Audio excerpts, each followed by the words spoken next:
10K bulb. This one is widely regarded as a finisher bulb. Says even so, a little right on the bottom says finisher. The reason behind something like this is 10,000 degrees Kelvin. As we had stated earlier, the surface temperature of the sun is 5,778 degrees Kelvin. This bulb actually has an internal temperature that is hotter than the sun.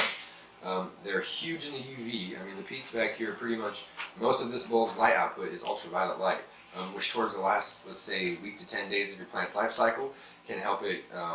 It kind of emits a stress response. That much ultraviolet light causes the plant to sweat, and when it does, it'll secrete more essential oils and more resins to help protect itself.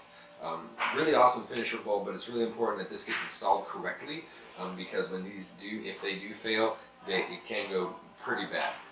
So we'll kind of get into that here in a minute about installing these double-ended bulbs properly to ensure that you're not burning out sockets, frying the bulbs, or hopefully worse yet, not causing a fire.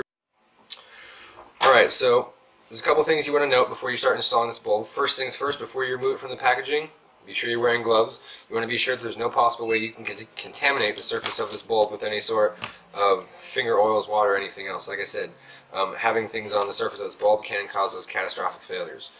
When you remove it from the packaging, always make sure that the wires here are flat and straight. There's no kinks, it's not frayed, it's not broken. You have the full length of wire on both sides.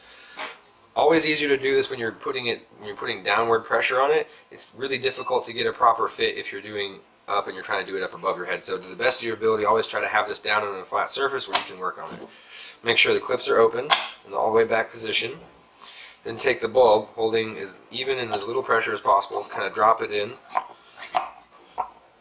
I like to take a business card or something, or ID, and just kind of poke the corners in. Make sure that there is no catch and the wire's in there all the way. Next step, putting even pressure on the bulb. Take your thumb and your index finger and gently just close that socket, keeping even pressure on it. Gently close the other socket. And at that point, you want to inspect the actual clips right here. There's a little slot that lets you look in there to see if the wire is actually all the way placed into the unit. And as long as it's not popping up or sticking up any way, shape, or form, should be good. Ready to grow. So we covered a lot of different bulbs today. We covered the differences in single-ended versus double-ended, high pressures versus metal halides. As always, if you ever do have any questions, always feel free to stop back by, give us a call, shoot us an email. We're pretty reachable people if you ever have an issue. Some of these bulbs might not be the right fit for you. Some of you might want to try some of these out. If you got questions, never hesitate to give us a call or let us know. Thanks for stopping by. Alright, so the last and final option we're going to talk about today is the ceramic metal halide option. It's essentially a standard metal halide bulb with a different filament and a slightly different blend of gases in it. This bulb has a lot of pros to it. Runs a lower amp than your standard 600 watt. The equivalent wattage to this, I should say, is about 500 to 550. It's not quite what you would get out of a 600 watt, but the equivalent watt, at least in recent testing, we found to be about 5 to 550. That being said, if you're going to compare it to a 600 watt fixture, at 120 volts, the 600 watt fixture is pulling 7.5 amps. A fixture that would run a single bulb of this was closer to 3 amps, so you're easily half the amps, giving you more room for accessories, fans, pumps, all sorts of stuff with that. There also is an option for double-ended ceramics. This is a bulb specifically made by Grower's Choice. This is a 3KR. So as we were talking earlier, this is 3,000 degrees Kelvin, and the dash R means enhanced red spectrum.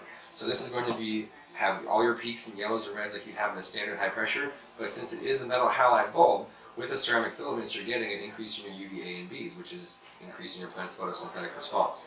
I really like using these bulbs. I've been playing around with it for about a year, and I've been very happy with the results I've gotten.